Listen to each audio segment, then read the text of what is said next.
నాలుగోసారి ముఖ్యమంత్రిగా బాధ్యతలు నిర్వహిస్తున్న తనకు అత్యంత సంతృప్తి కలిగించే అంశమన్న క్యాంటీన్లను అని సీఎం చంద్రబాబు పేర్కొన్నారు. ఎవరైనా ముందు జానెడు పొట్ట కోసం పాకులాడుతున్నారు. పేదలు కూలీనాలు చేసుకునేవారు ఆకలితో ఉండకూడదనే లక్ష్యంతోనే అన్న క్యాంటీన్లను ప్రారంభించామని, అయినా గత ప్రభుత్వం దుర్మార్గమైన ఆలోచనతో వాటిని మూసివేసి ఆకలితో కడుపు మార్చిందని మండిపడ్డారు. అన్న క్యాంటీన్లను ట్రస్ట్ ద్వారా శాశ్వతంగా కొనసాగించేందుకు ఏర్పాట్లు చేస్తున్నట్లు ప్రకటించారు. గిరిజన ప్రాంతాల్లో మండలాలకు అన్న క్యాంటీన్ ఏర్పాటు చేస్తామని ప్రకటించారు. స్వాతంత్ర దినోత్సవ సందర్భంగా రాష్ట్ర వ్యాప్తంగా అన్న క్యాంటీన్లను ప్రారంభించారు. కృష్ణా జిల్లా గుడివాడలో మధ్యాహ్నం సీఎం చంద్రబాబు దంపతులు అన్న క్యాంటీన్ను ప్రారంభించారు. ఈ సందర్భంగా జరిగిన సభలో ముఖ్యమంత్రి ప్రసంగించారు.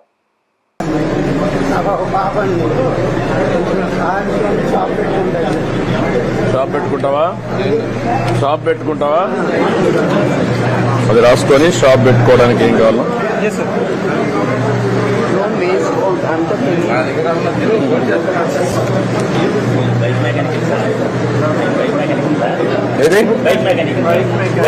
Bike mechanic.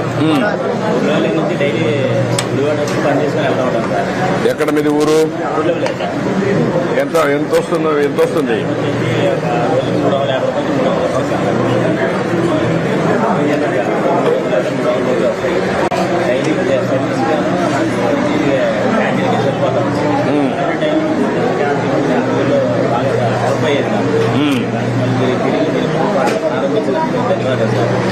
ఇప్పుడు ఆటోమొబైల్ కి డిమాండ్ బాగానే వస్తుంది కదా, వెహికల్స్ పెరుగుతున్నాయి కదా.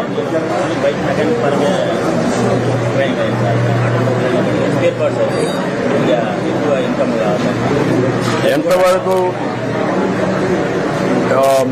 సోలార్ కనెక్షన్, ఎంత ఎలక్ట్రికల్ వెహికల్స్ ఎంతవరకు వచ్చాయి? ఒకటి కూడా లేదా మీ దగ్గర?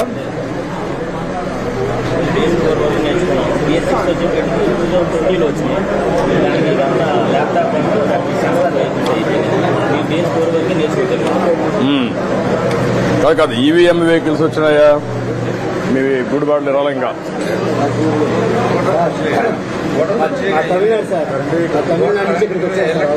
మీరేం చేస్తారా?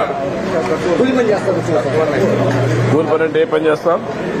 ఓల్డ్ ఐరస్ పని చేస్తాం, అన్ని పనులు చేస్తాం. ఈ అన్న క్యాంటీన్ ద్వారా మాకు చాలా ఆనందకరంగా ఉంది సార్. 70 కుటుంబాలు వచ్చాయి సార్. 110 మంది మేము తమిళన్సే ఉన్నాం సార్. అచ్చా, మీ దయ వల్ల మాకు బాగా ఇదిగా 100 అన్న క్యాంటీన్లు 1000గా మారాలని నా ఆశ.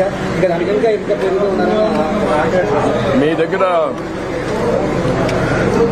తమిళనాడులో ఉన్నాయి కదా అమ్మ క్యాంటీన్, ఎట్లుంది అది?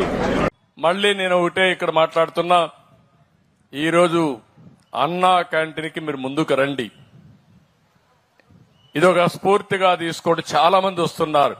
1,00,000, 2 లక్షలు, 5 లక్షలు, 10 లక్షలు ఇస్తున్నారు. వారందరిని అభినందిస్తున్నా. దీనికి అన్నా క్యాంటీన్స్ కి account number 3788165097 SBI account open చేశాం. ఐఎఫ్ఎస్సి కోడ్ SBI N0020541 ఈ నెంబర్ ఉంది. ఇది కూడా నేను ఎక్కడెక్కడ పేపర్లో ఇస్తా ఉంటాం, గవర్నమెంట్ వెబ్సైట్ లో పెడతాం.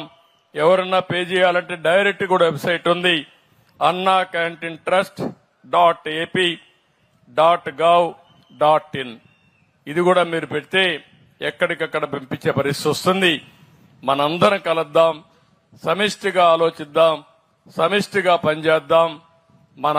మనం బ్రతకడమే కాకుండా మన పక్కనుండే పేదవాడిని కూడా పైకి తీసుకొచ్చే ఆలోచన చేద్దాం.